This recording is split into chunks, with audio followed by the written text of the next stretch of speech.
अगर आप PCB student हो और यूपीपीएससी 2026 के लिए प्रिपेयर कर रहे हो और एग्जाम देने जा रहे हो, तो अभी तक कंफ्यूज हो कि फिजिक्स और केमिस्ट्री बायोलॉजी को कैसे पढ़ें।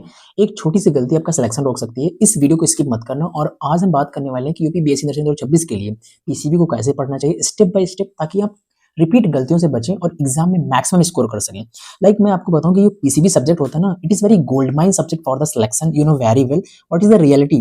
बिकॉज रियलिटी मतलब ये कि जो पेपर होता है ना यूपीएससी नेट का, उसमें कोई नीट जैसा पेपर नहीं आता। मतलब आपके अंदर ये दिमाग में होगा कि यार नीट जैसा पेपर आएगा। It is not a very uncrucial part, because बहुत टफ और बहुत मॉडरेट पेपर रहता है नीट का। लेकिन BSc nursing paper it is very easiest paper. जो स्टूडेंट बिना प्लान के पढ़ता है ना, एग्जाम हॉल में पैनिक करता है। यानी कि आपकी स्ट्रैटेजी नहीं है और पढ़ने स्टार्ट कर दे, तो एग्जाम हॉल में आप जाएंगे तो पैनिक हो जाएंगे और वहां से आप बर्नआउट हो जाएंगे। तो मैं तीनों सब्जेक्ट को इक्वली बताता हूँ वो कैसे करते हैं। बायोलॉजी ना होती, वो बैकबोन की तरह आपके लिए काम करती है। And chemistry it is a scoring subject, you know very well. अगर आप केमिस्ट्री में अच्छे स्कोर करेंगे, that's why it is very scoring subject. And अगर स्किप करेंगे तो आप रैंक भी पीछे ले जाएंगे और नंबर भी कम आएंगे।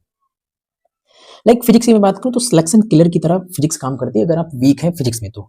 सबसे पहले बताऊं कि बायो को आप कैसे पढ़ेंगे। तो ब्रेक डाउन द बायो। देखो, मैं हर बार बोला हूं कि आप प्लीज बायो को ब्रेक डाउन करें, क्योंकि आप जिस दिन बायो को ब्रेक डाउन करना स्टार्ट कर दोगे, मैं लिख के दे रहा हूँ। जैसे बहुत लोग बोलते हैं ना कि हमको एनसीईआरटी समझ नहीं आती, हम कैसे पढ़ें, हमको समझ नहीं आती, हमको याद नहीं रहती एनसीईआरटी, कुछ दिन पढ़ते हैं भूल जाते हैं। क्योंकि आप भी यार किसी आप ब्रेक डाउन ही नहीं करना चाहते चीजों को।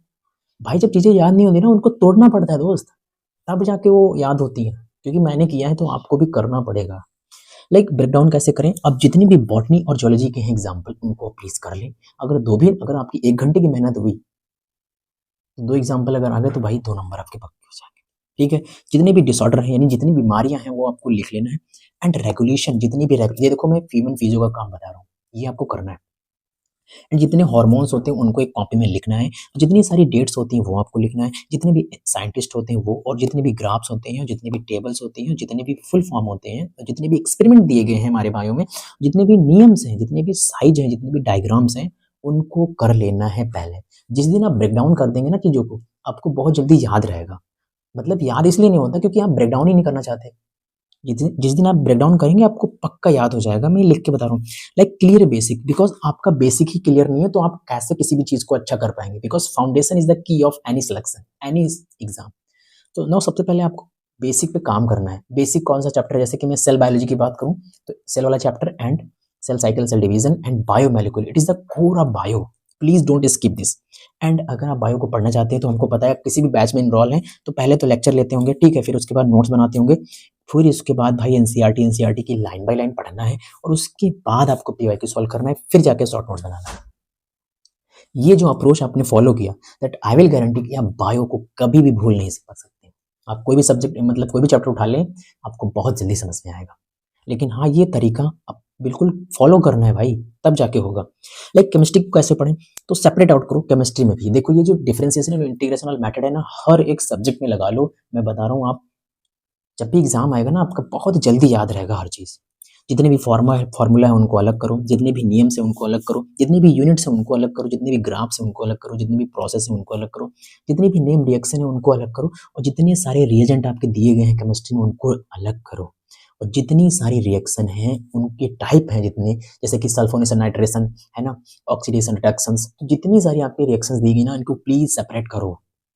जैसे मैं फिजिकल केमिस्ट्री की बात करूं तो पहले भाई बेसिक क्लियर करो। फिजिकल केमिस्ट्री का बेसिक आपको मैंने बताया कि मोल कॉन्सेप्ट और structure of atom, it is very important chapter, please don't skip this chapter. And formula याद करो, बिकॉज आपको फॉर्मूला नहीं याद नहीं होता ना, तभी जाके आप एग्जाम्पल्स जैसे कि आप न्यूमेरिकल लगाते तो वो कर ही नहीं पाते, क्योंकि फॉर्मूला नहीं याद है और उसके पहले उसकी अप्रोच नहीं याद है आपको, इसीलिए नहीं आता। 10 से 15 न्यूमेरिकल लगाओ जब ये सारी चीजें कर लेना है।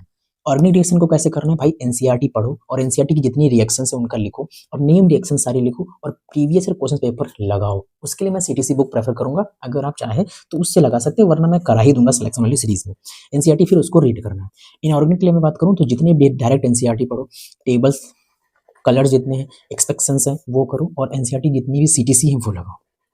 ठीक है। मैं आगे बात करूं, अब फिजिक्स को कैसे पढ़ना है। देखो, फिजिक्स कैसे पढ़ना है, जो 99% जो एस्पिरेंट होता है ना, वो डरता है इससे, बिकॉज उसके अंदर ये बहुत बड़ा फोबियाटिक बना हुआ है कि फिजिक्स बहुत टफ आती है। ऐसा कुछ नहीं है मेरे भाई, बिकॉज अगर मैं आपको बताऊं, अगर आपने फिजिक्स में अच्छा और अच्छे से उसको नहीं पढ़ा तो यहाँ से आपका सिलेक्शन रुक सकता है। It is a danger subject. अगर आपने दिमाग में आपने रख लिया। लेकिन हाँ, अगर सही अप्रोच से करेंगे तो आपको फिजिक्स भी समझ में आएगा, ऐसा नहीं है। स्ट्रैटेजी क्या रहने वाली, पहले भाई क्लियर करो अपना बेसिक। अगर आपको न्यूमेरिकल नहीं आता इसका मतलब बेसिक मैथमेटिक्स नहीं आता आपका। अभी मैं आपसे पूछ ली कि प्रोपोर्शन बताओ क्या होता है, अभी मैं बोल दूँ कि कुछ भी नंबर दे दूँ तो उसका परसेंटेज निकाल के दिखाओ, नहीं आता। अभी मैं सोचूँ कि 20 का पहाड़ा सुनाओ, 18 का पहाड़े सुनाओ, नहीं आते। तो ये सारी चीज़ें होती हैं, बेसिक मैथमेटिक्स आपको नहीं आता, एलसीएम सही से निकालना नहीं आता आपको, ठीक है। और मैं बात करूँ डिफरेंशिएशन इंटीग्रेशन नहीं आता नॉर्मल, हालांकि पूछता नहीं, लेकिन ये नहीं आता आपको, कैसे कर पाएंगे भाई। यूनिट डायमेंशन से लगा के ग्रेविटेशन तक, it is very core subject for the physics, मैंने हर बार बताया, प्लीज इसको करो। सेपरेट आउट करो, जितने फॉर्मूला है उनको अलग करो, जितने भी नियम है उनको अलग करो, जितने भी यूनिट्स हैं उनको अलग करो, जितने भी डायमेंशन है उनको अलग करो, मैंने करा रखा है। एंड जितनी कांस्टेंट वैल्यू ये भी मैंने करा रखा है। ऑल ग्राफ्स, हमको पता है ग्राफ्स नहीं आते, लेकिन अगर कभी कभी कॉन्सेप्चुअल क्वेश्चन बन गया ना तो वो ग्राफ से बनाएगा। देखो जो एग्जामिनर होता है ना, वो इजी क्वेश्चन ढूंढता है, वो एनसीईआरटी की लाइन नहीं ढूंढेगा कि यार ये एनसीईआरटी की लाइन ढूंढ ले, उसको ग्राफ ही दिख गया, वही से क्वेश्चन बना देगा।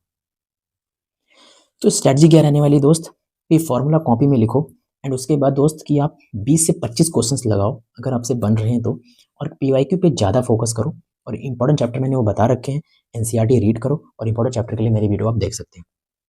नहीं, लाइक मैं आगे बात करूँ, आप सब कुछ तो कर लेते हैं, लेकिन कुछ बहुत बड़ी गलतियां आप करते रहते हैं साथ साथ में, कि कॉलेज कट ऑफ देख कर पढ़ना, यानी कि कॉलेज की कट ऑफ देख ली कि किसी कॉलेज की कट ऑफ मान लो 90 है, तो उसी हिसाब से पढ़ते जा रहे हैं। ऐसा नहीं करना है भाई आपको। सिर्फ मोटिवेशन देखना, सिर्फ मोटिवेशन वीडियो देखते रहते हैं कि यार कोई मोटिवेशन मिल गया उसको देखते रहें और तुरंत मोटिवेट हो गए। भाई मेरे, अगर आपके अंदर जो इंट्रिंसिक मोटिवेशन नहीं हुआ ना, तो आप खत्म हो गए इस दुनिया में। और मेडिकल प्रोफेशन ऐसा है कि हमेशा हर वक्त आपको मोटिवेट रहना पड़ेगा, यहाँ पे मेंटली एंड फिजिकली आपको मोटिवेट रहना पड़ेगा। अगर नहीं है ना, खत्म कर दिए जाएंगे, ये आपके लिए प्रोफेशन बना ही नहीं दोस्त, क्लियर बोल रहा हूँ मैं। मॉक टेस्ट से डरना, बहुत लोग डरते हैं, मॉक टेस्ट का ही डर सकता है। नोट्स कलेक्ट करना, मतलब नोट्स तो आप कलेक्ट कर लिए, नोट्स बहुत सारे बना लिए, इतने इतने रजिस्टर भर दिए, लेकिन उसको रिवाइज नहीं किया, तो जहर की तरह काम करेंगे नोट्स आपके भी। वो मतलब इतना मोटे जब दिखेंगे ना आपको, तुम्हारा पढ़ने का मन ही नहीं करेगा, बिकॉज आपने रिवाइज ही नहीं किया, उसके शॉर्ट नोट्स ही नहीं बने, है ना। तो यार ये सारी गलतियां आपको नहीं करना है। एंड अगर आप पीसीबी की स्ट्रैटेजी से सही से पढ़ते हो तो सिलेक्शन कोई रॉकेट साइंस नहीं है, बस कंसिस्टेंसी चाहिए, बस कंसिस्टेंसी का खेल है। तो आप भी कर सकते हो। सो वीडियो अगर पसंद आई हो तो वीडियो को लाइक करो, चैनल को सब्सक्राइब करो, और अपने जितने भी नर्सिंग वाले दोस्त हैं उनके साथ शेयर करो।